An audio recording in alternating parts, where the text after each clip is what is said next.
Hi എല്ലാവർക്കും നമ്മുടെ പുതിയൊരു വീഡിയോയിലേക്ക് സ്വാഗതം. ഞാൻ ജോയ്സി. അപ്പോൾ ഇന്ന് ഞാൻ വന്നിരിക്കുന്നത് ഒരു കുഞ്ഞു വെണ്ടയ്ക്ക ആയിട്ടാണ്. പെട്ടെന്ന് നമുക്ക് തയ്യാറാക്കാൻ പറ്റുന്ന, ചോറിനോ ചപ്പാത്തിക്കൊക്കെ കൂട്ടാൻ പറ്റുന്ന, നിസ്സാര സമയം കൊണ്ട് നമുക്ക് റെഡിയാക്കാൻ പറ്റുന്ന ഒരു വെണ്ടയ്ക്കറിയാണ്. അപ്പോൾ എങ്ങനെയാണ് നമുക്ക് നമ്മുടെ പെട്ടെന്ന് ഈസി ആയിട്ടുള്ള വെണ്ടയ്ക്കറി ഉണ്ടാക്കുന്നതെന്ന് കണ്ടാലോ? അപ്പോൾ നമുക്ക് നേരെ വീഡിയോയിലേക്ക് പോകാം. അപ്പോൾ ഇന്ന് നമുക്ക് ഒരു വെണ്ടയ്ക്ക കറി വെക്കാവേ. നമ്മൾ വേറൊന്നും ചേർക്കുന്നത്, നമ്മൾ വെണ്ടയ്ക്ക ഇങ്ങനെ ചെറുതായിട്ട് ഇങ്ങനെ അരിഞ്ഞെടുത്ത് വെച്ചിട്ടുണ്ട്. ഇതിനകത്ത് നമ്മൾ 2 പച്ചമുളക് ഇട്ടിട്ടുണ്ട്, ഒരു സവോള അരിഞ്ഞ് വെച്ചിട്ടുണ്ട്. അപ്പോൾ നമുക്ക് ഒരു വെറൈറ്റി ആയിട്ടുള്ള വെണ്ടയ്ക്ക കറി വെക്കാം. പിന്നെ ഈ അരിയുന്നതും പെറുക്കുന്നതൊന്നും ഞാൻ എടുത്തിട്ടില്ല, അതുകൊണ്ട് അത് കാണിക്കേണ്ട കാര്യമില്ലല്ലോ.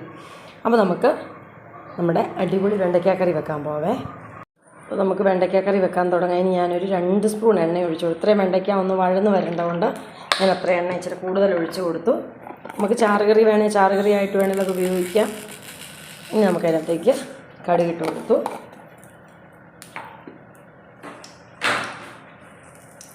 അപ്പോൾ നമ്മുടെ കടുക് പൊട്ടി. അപ്പോൾ നമുക്ക് കറിവേപ്പില ഇട്ട് കൊടുക്കാം.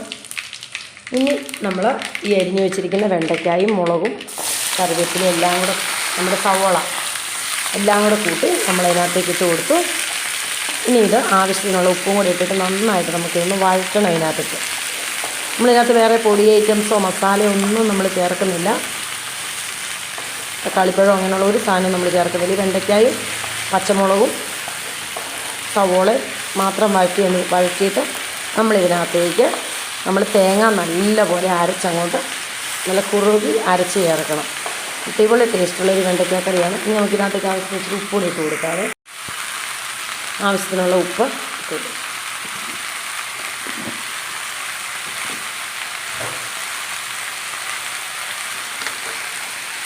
നന്നായിട്ടത് നല്ലപോലെ ഒന്ന് വഴരണം. ഈ നമ്മുടെ വെണ്ടയ്ക്ക ഒന്ന് വഴന്ന് വരണം. വേറെ പ്രത്യേകിച്ച് ഒത്തിരി താമസമൊന്നുമില്ല. വെണ്ടയ്ക്ക വഴന്ന് കിട്ടുന്ന ആ ഒരു സമയം മാത്രമേ ഉള്ളൂ നമ്മുടെ കറി റെഡിയാകാനായിട്ട്. ഉപ്പൂടെ ഇട്ട് ഇനിയിപ്പോൾ നമ്മുടെ വെണ്ടയ്ക്ക പെട്ടെന്ന് ഇതായിക്കോളും. അപ്പം നമുക്കിങ്ങനെ ഇളക്കി നമ്മുടെ വെണ്ടയ്ക്ക ഒന്ന് വഴറ്റിയെടുക്കാം.